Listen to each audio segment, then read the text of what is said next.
Bienvenue à tous dans ce nouvel épisode de podcast. Et aujourd'hui, on va parler d'estime de soi. J'espère que vous allez bien, c'est Aude et on se retrouve pour un épisode de podcast. Alors je vais dire qu'il change, mais pas forcément. Aujourd'hui, on va parler de moi. Comme je vous l'ai mis dans le titre, aujourd'hui, on va parler de l'estime de soi. Et pourquoi est-ce qu'on a des problèmes d'estime de soi? En soi, il y a plein de raisons, il y a énormément de raisons. Mais elles tombent toutes dans la même catégorie, les traumas de notre passé. Et je trouve ça hyper intéressant aujourd'hui de débriefer de ça. Et quel meilleur sujet à utiliser aujourd'hui que moi-même. Parce que je me connais bien et il y a plein de choses que je peux vous raconter sur le sujet. Vous allez peut-être me voir aujourd'hui et vous dire « Non mais Aude, elle a de l'estime pour elle quand même. Elle fait des vidéos YouTube, elle fait des podcasts, elle a sa petite communauté sur Instagram. Tu vas quand même pas me dire que cette meuf-là a un problème de confiance en elle. » Alors non, je n'ai pas de problème de confiance en moi. Mais là c'est la Aude de 31 ans qui parle. La Aude de 15, 10, 10 à 23 ans n'avait peut-être pas le même discours. Pour qu'on puisse situer un petit peu, que tout le monde comprenne qu'est-ce que l'estime de soi, on va voir un peu les catégories, ou plutôt les syndromes. Les syndromes de ce qu'est le manque d'estime de soi. Syndrome numéro 1, ils ne sont pas du tout en ordre, le fameux syndrome de l'imposteur. Pour ceux qui ne le connaissent pas, le syndrome de l'imposteur, c'est un peu ce ressenti, ce sentiment de ne pas être à sa place, de ne pas mériter ce qui est en train de se passer, et du coup de se dire « je suis en train de prendre la place de quelqu'un d'autre » ou « je devrais même pas être là ». Si les gens me font confiance, ils vont être déçus et je vais être dans la merde. Deuxième syndrome, la procrastination et le perfectionnisme. La procrastination, le fait de toujours remettre tout au lendemain. Le perfectionnisme, le fait de toujours refaire tous les jours, jusqu'à atteindre une perfection qui n'est finalement percevable que par vous. Être perfectionniste, pour moi, je l'ai jamais été, mais je pense que ça doit être un des pires trucs. Parce que on se tue à la tâche pour quelque chose qui n'est perfection que à nos yeux. J'ai déjà travaillé avec des perfectionnistes qui m'ont rendu des choses qui n'étaient pas bien. Là, je parle en particulier avec Decathlon. Qui n'étaient pas ce que j'attendais, qui n'étaient pas ce qui était attendu d'eux. Mais à leurs yeux, c'était la perfection.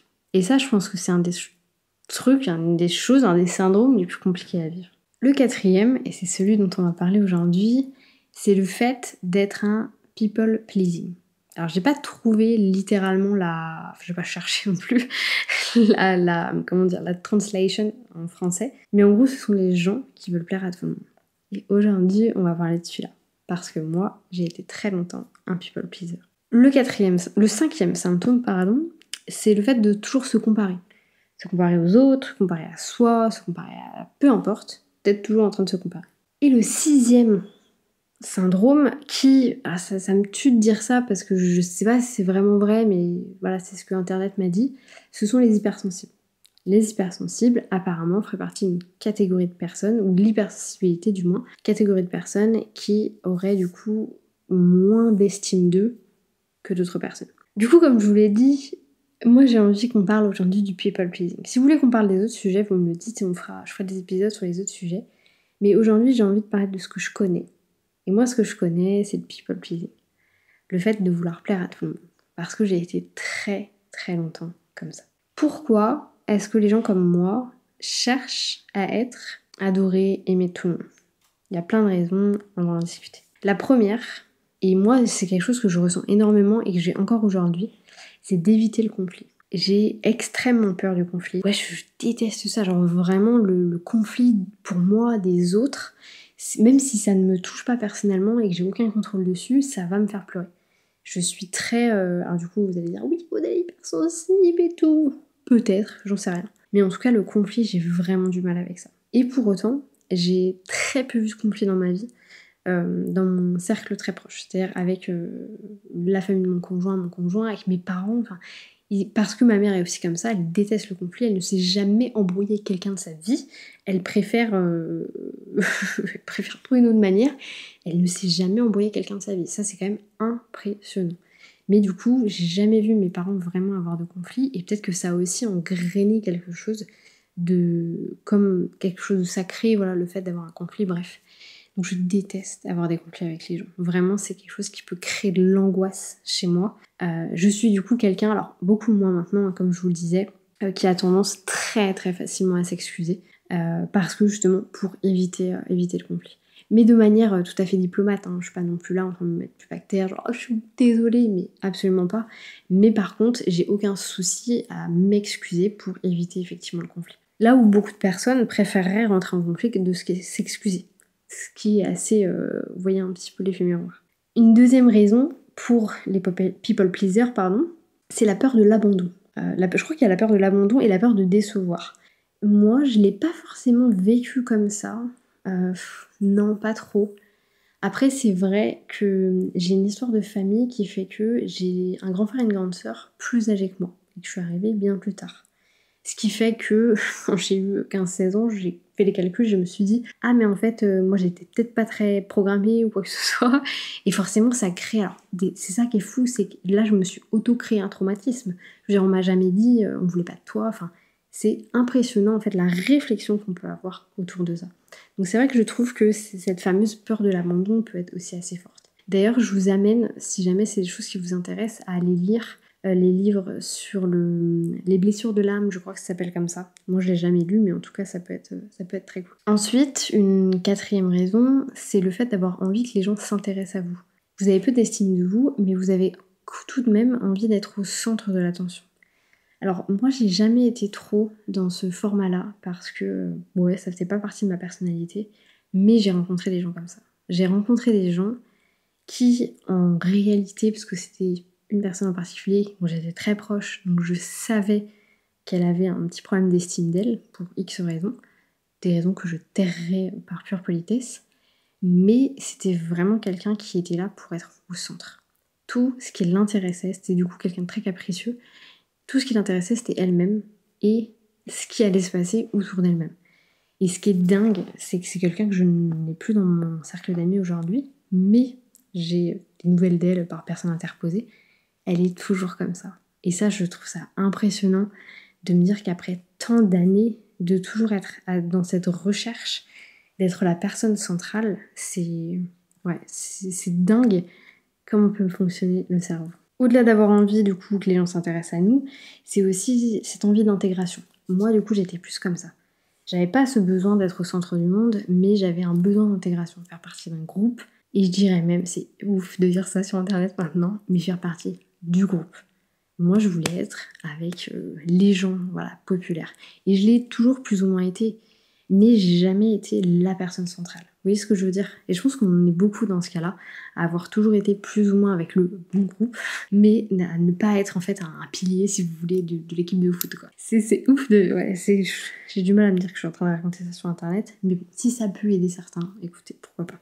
Ensuite, on a aussi le fait d'être people pleaser parce qu'on est très influencé par les autres, par rapport à leurs opinions, leurs valeurs, leur façon de faire les choses, ce genre de format-là. Moi, j'ai pas trop de choses à dire là-dessus parce que j'ai pas ce sentiment-là d'avoir été quelqu'un de très influençable. Au contraire, je pouvais, de manière sournoise, influencer les gens, mais j'ai pas le sentiment d'avoir été trop influencée dans ma vie. Je suis vraiment en train de vous raconter ma vie, hein. C'est un épisode sur WAM aujourd'hui. Une autre raison, celle-ci positive, ce sont les personnes qui du coup sont des people pleasers parce qu'ils ont de la compassion pour les autres. Et ça par contre je sais qu'aujourd'hui, c'est ce qui fait de moi que je suis toujours un petit peu une people pleaser, c'est parce que j'ai facilement de la compassion pour les personnes et que j'ai facilement envie d'aider les autres. Et d'ailleurs, j'en discuterai quand je referai mon human design avec ma cliente Mélanie, mais je pense que ça fait vraiment partie de moi. Ce côté très antipathique en fait. C'est pas antipathique. Non, antipathique c'est un truc négatif, je crois.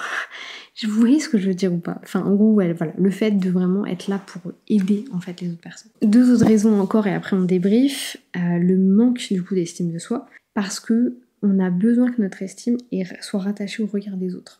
Et ça, c'est hyper intéressant parce que, par exemple, moi qui avais ce besoin d'intégration et de faire partie du groupe, c'était pour le regard des autres. Enfin, qu'est-ce que moi, je m'en foutais de... Enfin, si, c'était mes amis, si vous voulez, mais il y avait quand même ce côté, c'est le regard des autres. C'est de pouvoir dire, bah ouais, moi je fais partie des gens cool, tu vois. Alors qu'on s'en fout, putain, maintenant avec du recul, je me dis, mais qu'est-ce que j'aurais aimé avoir une vie calme, enfin, pour vous donner un exemple. parce que j'étais dans les gens cool. Moi j'ai commencé à cloper, j'avais 13 ans. Alors, putain, j'espère que ma mère regardera jamais cette vidéo.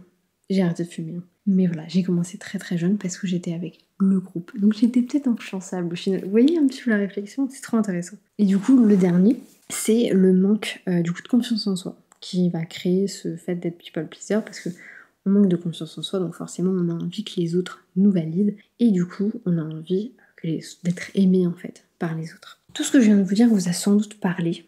Vous allez vous dire mais c'était quoi l'intérêt de ce podcast? Il y a une conclusion à tout ce que je viens de vous dire. Et là le chemin que je viens de faire avec vous, c'est encore un petit peu de l'auto-coaching. Maintenant la réflexion que j'ai, c'est quelle est la source de tout ça? Et là je vais faire l'exercice, alors pas avec vous parce que ce sera un peu awkward, mais je vais me poser des questions. C'est-à-dire pourquoi est-ce que je voulais faire partie du groupe cool? Qu'est-ce que ça allait m'apporter à part des problèmes? Et des problèmes, ça m'en a apporté. Donc pourquoi je voulais être avec les gens cool? Peut-être parce que ma sœur était avec les gens cool et que je trouvais ma sœur cool. C'est des réflexions comme ça que je vais avoir. Bref, faites ce petit exercice, posez-vous des questions, recherchez les symptômes de votre propre estime de vous et essayez de comprendre pourquoi. C'est quoi la source de tout ça? C'est quoi la raison de tout ça? Épisode complètement inutile pour la face de la planète, mais très intéressant pour moi. J'espère que ça vous aura plu. Je vous laisse là-dessus. Je vous souhaite une bonne journée, une bonne matinée, une bonne soirée. Peu importe quand est-ce que vous allez regarder cet épisode. Je vous dis à bientôt pour un nouvel épisode.